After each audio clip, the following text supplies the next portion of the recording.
আজকের আলু পনিরের স্নেক বানাবো। দেখুন ছোট ছোট করে পাতলা করে চিপসের মতো কেটে নিলাম, তারপরে ছোট ছোট স্কোয়ার করে পনিরগুলো কেটে নিচ্ছি, দেখতে থাকুন। তারপরে ছোট্ট একটা বাউলের মধ্যে পনিরগুলো ঢেলে নিলাম, নিয়ে একে একে নুন, হলুদ, লঙ্কা গুঁড়ো, গরম মশলার গুঁড়ো, chaat masala, chilli flakes, soya sauce, tomato sauce দিয়ে সব কিছু মিশিয়ে নেব। পেঁয়াজ বাটা, রসুন, আদা দিয়ে মিক্সড করে নেব পুরো। আর একটা বাউলের মধ্যে চালের গুঁড়ো, সুজি, কর্নফ্লাওয়ার নিয়ে সবকিছু নিয়ে মিক্সড করে নেব। দেখুন জল দিয়ে সুন্দর করে মাখিয়ে নেব, নুন দিয়ে হলুদ দিয়ে মাখিয়ে নেব সুন্দর করে, দেখতে থাকুন।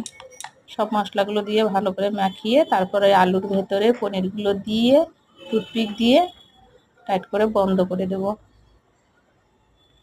তারপরে ওইগুলো সব সাজিয়ে সব দেখুন রেখেছি কেমন, সবগুলো দেখুন ভালো করে বানিয়ে নিয়েছি। তারপরে প্যানের মধ্যে তেল দিয়ে দিলাম, তেল দিয়ে একে একে ওই গোলটার মধ্যে মিশিয়ে একে একে সবগুলো ছেড়ে দিচ্ছি। দেখুন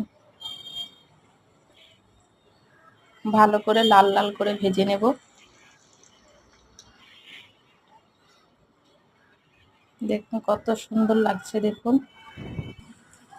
সব উলট পালট করে এদিক ওদিক করে নেড়ে ভেজে নেব। দেখুন একদম ক্রাঞ্চি ক্রাঞ্চি করে ভেজে তুলে নিচ্ছি। দেখুন প্লেটে সব তুলে নিয়েছি।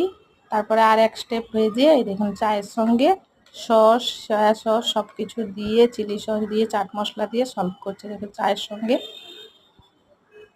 এখন আপনারাও বানিয়ে খাবেন, খুব সুন্দর লাগবে, বিকেলে চায়ের সময় একদম জমে যাবে। Thank you.